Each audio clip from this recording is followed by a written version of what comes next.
Hello കൂട്ടുകാരെ, ഇന്ന് നമ്മൾ കാണാൻ പോകുന്നത് election result election date announce ചെയ്തിട്ടുണ്ട് ഗവൺമെൻറ്. കേന്ദ്ര ഗവൺമെൻറ് ഇലക്ഷൻ തമിഴ്നാട്, പിന്നെ അതുപോലെ കേരള, മറ്റുള്ള 3 സംസ്ഥാനങ്ങൾ, 5 സംസ്ഥാനങ്ങളിലേക്കുള്ള ഇലക്ഷൻ ഡേറ്റ് അനൗൺസ് ചെയ്തിട്ടുണ്ട്. അതിൽ മെയിൻ വന്നിട്ട് എക്സ്പെക്റ്റ് ചെയ്യുന്നത് കേരള തമിഴ്നാട് ഇലക്ഷനാണ്. തമിഴ്നാടിനെ സംബന്ധിച്ചിടത്തോളം ഇപ്പോൾ DMK അതുപോലെ വിജയിൻ്റെ കക്ഷികൾ അവർ പരസ്പരം ഏറ്റുമുട്ടിക്കൊണ്ടിരിക്കുന്നതാണ്. അവരിൽ ആര് ജയിക്കും എന്നുള്ളത് ഒരിത്. നമ്മളെ കേരളത്തിൽ നോക്കുന്ന സമയത്താണെങ്കിൽ LDF UDF അവർ വന്നിട്ട് പരസ്പരം ആര് ജയിക്കും എന്നുള്ളതിലാണ്. LDF ഇപ്പോൾ തുടർച്ചയായുള്ള ഭരണത്തിലാണ്, അപ്പോൾ അവർ മാറുമോ എന്നുള്ളൊരു ആകാംക്ഷയുണ്ട്. മറ്റുള്ളവർ UDF വന്ന് ഭരണത്തിൽ പല മാറ്റങ്ങളും പല വികസനങ്ങളും കൊണ്ടുവരുമെന്നുള്ള വാഗ്ദാനങ്ങളൊക്കെ ചെയ്തിട്ടുണ്ട്.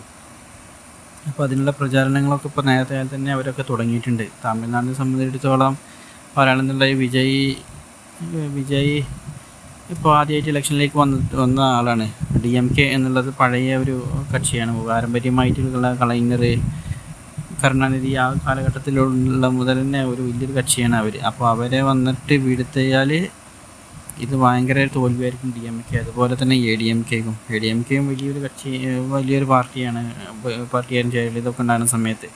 ജയലളിത മരണശേഷമാണ് പാർട്ടി വന്ന് വിഭജിച്ച് അവർ നേതൃത്വമില്ലാതെ അതാകെ BJPൻ്റെ കൂടെ ജോയിൻ്റൊക്കെ ചെയ്തിട്ടാണ് ഇപ്പോൾ അവർ നിൽക്കുന്നത്.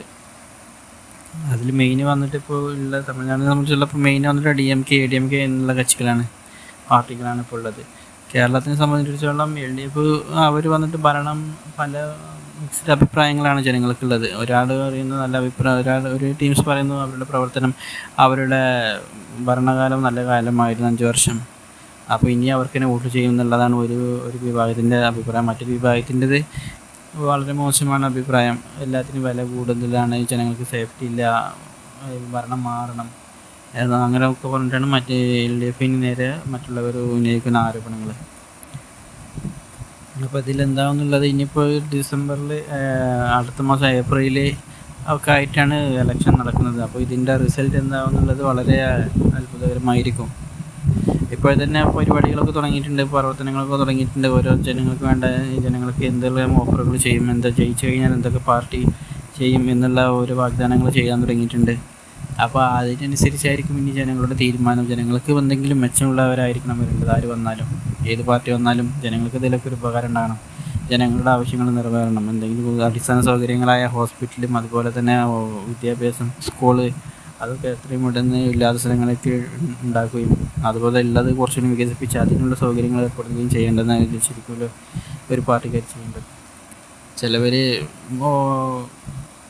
പിന്നെ പൈസ കൊടുക്കുക, സാധനങ്ങളുടെ വില കുറവിൽ, അതുപോലെ ഫ്രീ ആയിട്ട് കൊടുക്കുക എന്നതിലുപരി ഇത്തരത്തിലുള്ള ഹോസ്പിറ്റലും അടിസ്ഥാന സൗകര്യങ്ങൾ, കുട്ടികൾക്കുള്ള വിദ്യാഭ്യാസം, അതൊക്കെ മെയിനായിട്ട് കൊടുക്കാൻ തന്നെ ഡെഫിനറ്റായിട്ട് നമ്മളെ നാട് വികസിക്കും. അത്തരത്തിലുള്ളൊരു പാർട്ടി വരാണെന്നുണ്ടെങ്കിൽ നമ്മുടെ നാടിന് വളരെ ഒരു ഉപകാരമായിരുന്നു. എന്തായാലും ദിവസങ്ങൾ മാത്രമേ ഉള്ളൂ പിന്നെ ഇപ്പോൾ ഇലക്ഷനുള്ളത്. അപ്പോൾ ഇലക്ഷൻ വർക്ക് ഇനി വളരെ ചൂടേറിയ വാശിയേറിയ ഓരോ ഇലക്ഷൻ വർക്കുകളായിരിക്കും ഇനിയിപ്പോൾ നമ്മളെ റോഡുകളിലൊക്കെ കാണാൻ കഴിയുന്നത്. റോഡുകളിൽ പോയാൽ ഓരോ പാർട്ടികളുടെ റാലികൾ കാണാൻ കഴിയും, അവരുടെ പോസ്റ്റർ കാണാൻ കഴിയും, അവരുടെ കൊടി പിടിച്ച് അവരുടെ അണികൾ നടന്നുകൊണ്ടിരിക്കുന്നുണ്ടാകും. മറ്റുള്ളവർക്ക് ബുദ്ധിമുട്ടാകാത്ത രൂപത്തിൽ എല്ലാവരും പിന്നെ അവരുടെ പ്രവർത്തനങ്ങൾ ചെയ്താൽ വളരെ ഉപകാരമായിരിക്കും. ഹോസ്പിറ്റൽ കേസ് ഉണ്ടാകും, എമർജൻസി ആയിട്ട് പോകുന്ന ആളുകളുണ്ടാകും. അപ്പോൾ അവർക്കൊന്നും ഒരു ബുദ്ധിമുട്ടില്ലാതെ റോഡിൽ പോകുന്ന സമയത്തും അതുപോലെ വേറെ എന്തെങ്കിലും സമ്മേളനത്തിൽ പങ്കെടുക്കുന്ന സമയത്തും ആർക്കൊരു ബുദ്ധിമുട്ടാത്ത രൂപത്തിൽ ചെയ്യുകയാണെങ്കിൽ വളരെ ഉപകാരമായിരിക്കും.